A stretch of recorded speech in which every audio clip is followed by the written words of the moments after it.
Sekarang giliran putri dalam berolahraga evaluasi kebanjiran. Beginilah, inilah dengan ada ban Honda ini kita buat untuk membantu dalam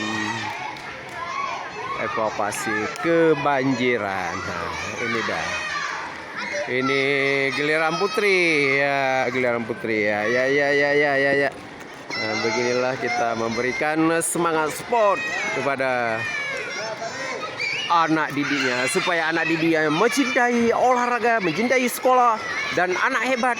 Siapa yang cepat itu yang cerdas, itu yang semangat untuk memberikan kesehatan dan olahraga jasmani.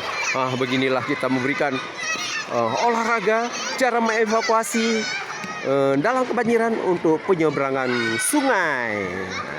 Alhamdulillah beginilah. Ini masih banyak sebagai untuk tempat evakuasi dalam kebanjiran olahraga.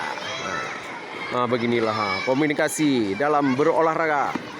Cepat temannya pun akan sorak berat naik ke atas perahu, naik ke dalam bot karetnya, ditarik oleh teman, ada yang jatuh lagi. Alhamdulillah beginilah kita olahraga, kita memberikan secara klasikal dan semua bergerak dan sehat semuanya. Alhamdulillah, inilah olahraga, temanya evakuasi korban dalam kebanjiran. Wassalam dari reporter SD 62 Banda Aceh.